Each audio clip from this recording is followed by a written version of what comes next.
नमस्कार, स्वागत है आपका। आप देख रहे हैं मॉर्निंग स्पेशल। मैं हूं आपके साथ आशा झा। पुलवामा सीआरपीएफ आतंकी हमले से जुड़ी सबसे बड़ी खबर इस वक्त की हम आपको बता दें। फॉरेंसिक जांच के लिए एनआईए की टीम आज पुलवामा जा रही है। ये टीम मुख्य रूप से दो बातों का पता लगाएगी। पहली बात ये कि फिदायीन आतंकी के वीडियो की सच्चाई क्या है, क्योंकि एनआईए सूत्रों के मुताबिक ये फेक भी हो सकता है। जांच से भटकाने के लिए संभव है इसे जानबूझकर वायरल किया गया, सामने लाया गया। दूसरा, हमले में इस्तेमाल किए गए एक्सप्लोसिव की जांच भी होनी है। यह अभी तक साफ नहीं है कि कौन सा एक्सप्लोसिव यूज हुआ और कितना हुआ, क्योंकि धमाके के बाद कई राउंड गोलियां भी दागी गईं। 12 सदस्यीय एनआईए की टीम है। हम सीधा रुख करते हैं। प्रशांत देव मेरे साथ, मेरे सहयोगी जुड़ रहे हैं अधिक जानकारी के साथ। प्रशांत, कब निकलेगी एनआईए की टीम, कब पहुंचेगी, और दो बिंदु जो हैं जरा उसको फिर समझाइए। किन किन मुद्दों पर जांच होनी है, कहां केंद्रित रहेगी ये जांच? देखिए, जहां तक बात एनआईए की है तो एनआईए, जैसा कि मैंने बताया कि जानकारी आपने बताई कि दो मुख्य बिंदु हैं, और ये दोनों मुख्य बिंदु जो है बहुत ही खास है, बहुत ही महत्वपूर्ण है, पूरे इस हमले को पलट सकती हैं। सवाल यही उठ रहा है बार बार कि क्या ये वाकई इसको सिर्फ आतंकी हमला कहा जाए, क्योंकि जिस तरीके से, जिस बड़े पैमाने पर ये हमले को अंजाम दिया गया है और इसको तुरंत हमला होते ही तुरंत इसको फिदायीन अटैक का नाम दे दिया गया, जैसे मोहम्मद ने इसकी जिम्मेदारी ले ली, तो कहीं ये डाउट होता है कि जांच से भटकाने की कोशिश तो नहीं है। क्योंकि जिस तरीके से ये हमला किया गया है, आतंकी हमले पहले इस तरह के बहुत ज्यादा देखे नहीं गए हैं, जो जिस तरह के पैटर्न हुए हैं, तो क्या इसमें दूसरा पहलू और क्या हो सकता है? हालांकि हर आदमी बात को समझ रहा है, लेकिन खुल के इस बात को नहीं कह रहा है जब तक कि जांच न हो जाए। और जिस तरीके का एक्सप्लोसिव इस्तेमाल हुआ है उसकी जांच करेगी एनआईए उसकी जांच करेगी। और बहुत महत्वपूर्ण है ये जानना अभी तुरंत कि एक्सप्लोसिव कौन सा इस्तेमाल हुआ और किस तरह के वेपन्स इस्तेमाल हुए। ठीक है प्रशांत, बहुत बहुत शुक्रिया आपका इस जानकारी के लिए, क्योंकि कई खबरें सामने आ रही हैं। सच सामने आना देश के जरूरी है। उधर पुलवामा में देश को दहलाने वाले हमले में 44 जवान हमने खो दिए।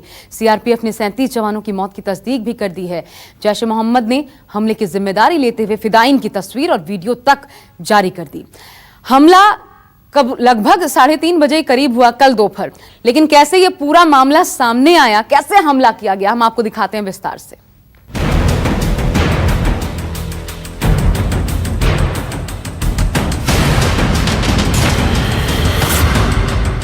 दोपहर 3:30 बजे, जगह अवंतीपुरा, पुलवामा।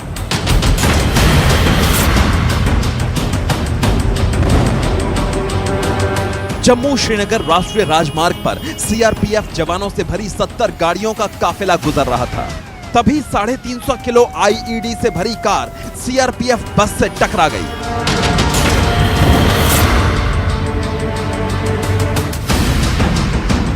टक्कर के साथ बहुत बड़ा धमाका हुआ। हमले के वक्त की ये तस्वीरें इस बात की तस्दीक करती हैं कि हमला कितना बड़ा था।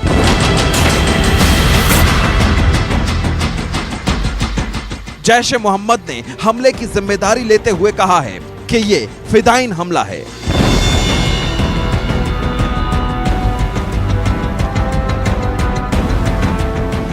इस समय हम यहाँ स्पॉट पर पहुंच चुके हैं। यहाँ पर ही ये हमला हुआ है और आप देख सकते हैं चारों तरफ से केवल फोर्सेस नजर आ रहे हैं। पहली मीडिया टीम है जो यहाँ घटनास्थल के पार पहुंची है। आप देख सकते हैं सेना, पुलिस, सीआरपीएफ सभी जो है यहाँ पर पहुंच चुके हैं। मीडिया को इस पॉइंट से भी आगे जाने की कोई इजाजत नहीं है। सेना जो है आप देख सकते हैं, हमें भी यहाँ से हटने के लिए कहा गया है, क्योंकि काफी जो है इस इलाके में तबाही हुई है। फोर्सेस आप देख रहे हैं चारों तरफ से तैनात किए गए हैं और इस समय यहाँ से केवल इवैक्यूएशन की जा रही है। शुरुआती जांच के मुताबिक अवंतीपुरा में फिदायीन ने बारूद से भरी गाड़ी को छिपाकर रखा था। जैसे ही सीआरपीएफ के जवानों का काफिला अवंतीपुरा के पास पहुंचा, फिदायीन आदिल गाड़ी को हाईवे पर ले आया और सीआरपीएफ की दो बसों के बीच टक्कर मार दी। हमला इतना खतरनाक था कि धमाके की आवाज कई किलोमीटर दूर तक सुनाई दी।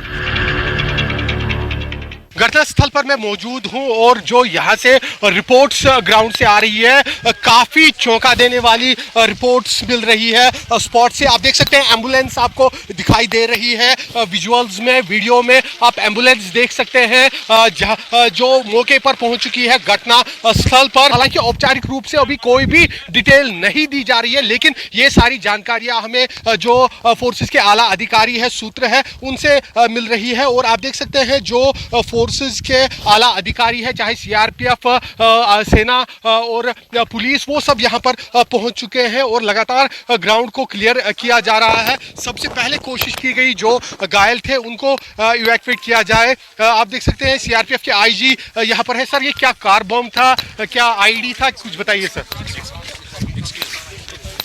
ये आप देख सकते हैं जो ऑपरेशन है वो फिलहाल चलाया जा रहा है। सीआरपीएफ के आईजी से हमने बात की, लेकिन अभी कुछ भी औपचारिक रूप से बताने के लिए तैयार नहीं है, क्योंकि काफी बड़ा हमला ये यहाँ पर हुआ है। नेशनल हाईवे पे इस समय ट्रैफिक दोनों तरफ से बंद कर दिया गया है और लगातार अभी भी जो यहाँ पर फोर्सेस है वो सारे इलाके को घेरे हुए हैं।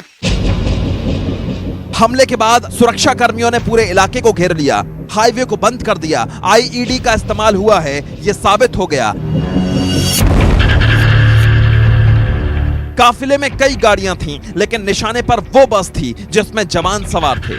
हमले में कई दूसरे वाहन भी बुरी तरह क्षतिग्रस्त हो गए। हमले के बाद सेना ने अवंतीपुरा और आसपास के इलाके में बड़ा सर्च ऑपरेशन शुरू कर दिया है।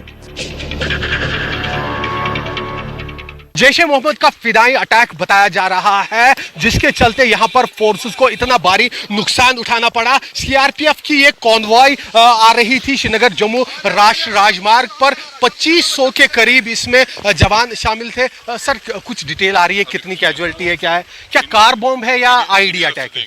खाली बता दीजिए, कार बॉम्ब है क्या अटैक?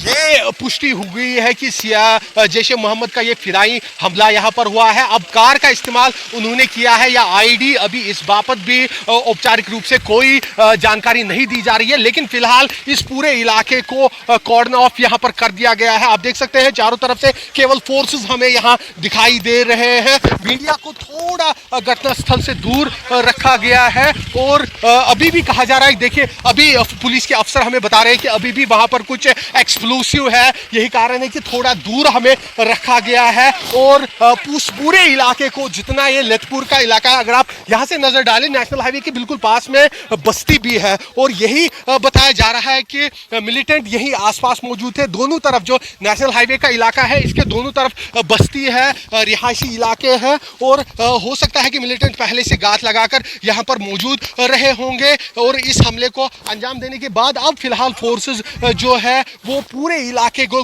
घेर कर यहाँ पर तलाशी कार्रवाइयां अंजाम दे रहे हैं। और साथ ही साथ ये भी अब कोशिश की जा रही है देखने की कहीं इलाके में और भी कोई मिलिटेंट तो मौजूद नहीं है। सीआरपीएफ के अधिकारियों ने बताया कि जिस काफिले पर हमला हुआ उसमें 2500 जवान शामिल थे।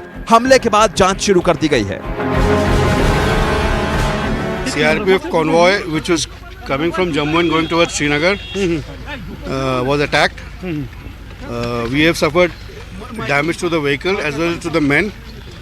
We suspect that it was a vehicle-bound attack. Jammu and Kashmir police has taken up the investigation. उड़ी हमले से भी बड़ा हमला अब ये यहाँ पर साबित हो रहा है सीआरपीएफ के ऊपर। 2 साल पहले उड़ी में जो हमला हुआ था सेना पर, उसमें पहले तो 18 जवान शहीद हो गए थे और बाद में उनकी संख्या 19 पहुंची थी। लेकिन इस आज के हमले में अभी तक 26 सीआरपीएफ के जवान शहीद हो चुके हैं और कुछ जवान अभी भी गंभीर रूप से घायल है। और साथ ही साथ अगर देखा जाए तो कार बॉम्ब कश्मीर घाटी में करीब 15 सालों के बाद यहां पर हुआ है। 15 सालों के बाद मिलिटेंटों ने कार बॉम्ब का इस्तेमाल किया है फोर्सेस को निशाना बनाने के लिए। जाहिर सी बात है जैश-ए मोहम्मद जो है वो हमलों में एक बार फिर से कश्मीर घाटी में तेजी ला रहा है और फोर्सेस के ऊपर लगातार एक के बाद एक बड़े हमलों की साजिश कर रहा है।